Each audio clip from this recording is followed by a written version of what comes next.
ছবি দেখলে বিশ্বাস করা যায় না যে একটা মানুষ, একটা ছেলে বন্দুকের সামনে হাত উঠাইয়া দাঁড়াইয়া আছে।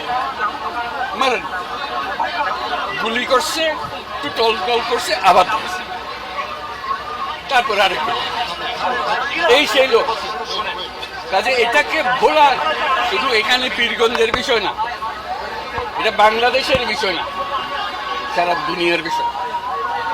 যে কাজটা সে করেছে এটা নিয়ে যুগ যুগান্তরে কবিতা হবে, উপন্যাস হবে, নাটক হবে, মানুষ স্মরণ করবে তাকে।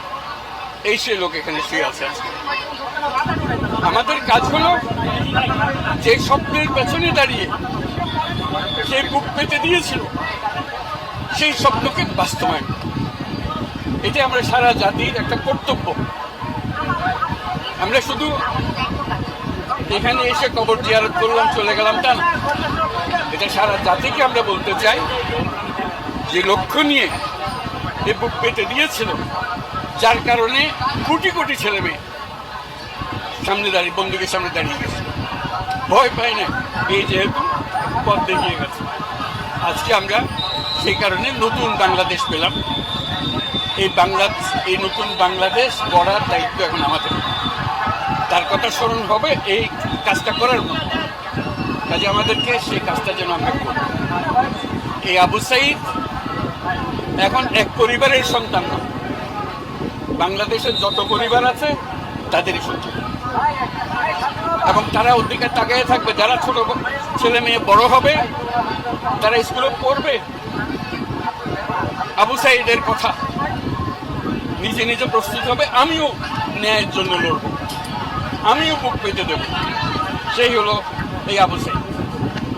আবু সাঈদ এখন ঘরে ঘরে, প্রত্যেক ঘরে আবু সাঈদ, এবং বাংলাদেশের যত পরিবার আছে সব পরিবারের সন্তান। এবং বাংলাদেশে এখানে জাতি ধর্ম নির্বিশেষে সবারই সন্তান। এখানে হিন্দু পরিবার হোক, মুসলমান পরিবার হোক, বৌদ্ধ পরিবার হোক, সবার ঘরের সন্তান এই আবু সাঈদ। কাজেই আপনারা খেয়াল রাখবেন যে কোথাও কোনো গোলযোগ যেন না হয়, কেউ ধর্ম নিয়ে কথাবার্তা না বলে, কারণ আমরা এই মাটিরই সন্তান, সবাই আবু সাঈদ। কাজেই এদের সন্তানদের রক্ষা করা জাতি ধর্ম নির্বিশেষে, এটা আমাদের এখন কর্তব্য। আমরা যেন এটা নিশ্চিত করি, সামনে গিয়ে দাঁড়াই। আবু সাঈদ যেরকম দাঁড়িয়েছে, আমাদেরকে ওরকম দাঁড়াতে হবে। যারা পার্থক্য করে যে এইরকম সন্তান, ওরকম না, আমরা সবাই বাংলাদেশি, আমরা বাংলাদেশেরই সন্তান। আবু সাঈদের মা সবার মা, এবং সবার মা আবু সাঈদের মা। কাজে তাকে রক্ষা করতে হবে, তাদের বোনদের রক্ষা করতে হবে, তাদের ছেলে ভাইদের রক্ষা করতে হবে, সবাই মিলে করে। এটা এক বাংলাদেশ, দুই বাংলাদেশ নেই, এটা আবু সাঈদের বাংলাদেশ।